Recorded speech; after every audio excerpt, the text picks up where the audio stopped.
Yes, somebody online? Can we therefore take by faith that we can predict the exact sequence of end-time events? If God had given you a direct revelation from him of that exact sequence, that hasn't been given though.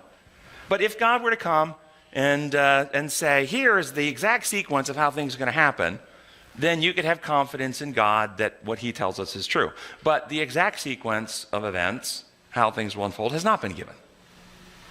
There are many interpretations that people take based on symbolic writings, the Daniel revelation, for instance, which are very symbolic, and people interpret them to mean certain things and then draw certain conclusions and put them in certain orders and predict it's going to happen in this way, and they come up with their charts and stuff, and they think that's a revelation from God. Those charts are not a revelation from God. No, So the exact sequence we don't have, do we?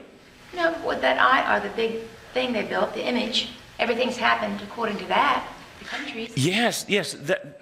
Those historical ones we can look back on and see that and this is the purpose of Bible prophecy, as I understand it. The primary purpose of Bible prophecy is not for us to be able to prognosticate the future and build a timeline so that we can say, okay, on January 3, 2023, this event's going to happen. Be prepared and be ready. That's not the purpose of Bible prophecy. The purpose of Bible prophecy is what you just said, that we can now, living today, look back in history and see history is unfolded exactly as God foreknew. Thus, it is not taking God by surprise, so our confidence in God, our faith in him is strengthened, not for our ability to make a chart for predict future events. Yes? Didn't Ellen White, I may be paraphrasing this wrong, but didn't Ellen White put a nice quote together that said something along the lines of, we have nothing to fear for the future except where we forget where God has led us in the past. Exactly, that's what it says, yeah. That's exactly right. And that's the purpose, the primary purpose of the prophecy. To prepare us in a general way, to have confidence when things come. He told his disciples these are things that are going to come with Jerusalem, and he gave some general things, but he didn't give specifics.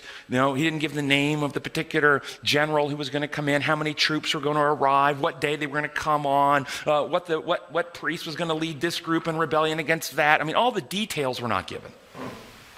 Because if we had the details, that would, think of it. He tells us when we come before the magistrates and stuff, we're not to have the words prepared and such. That would be, be predestined or something in such a way where it would be confusing to us. And also people would wait to the last minute to prepare, to get ready. Yeah. So our question about our belief in God, our faith in God,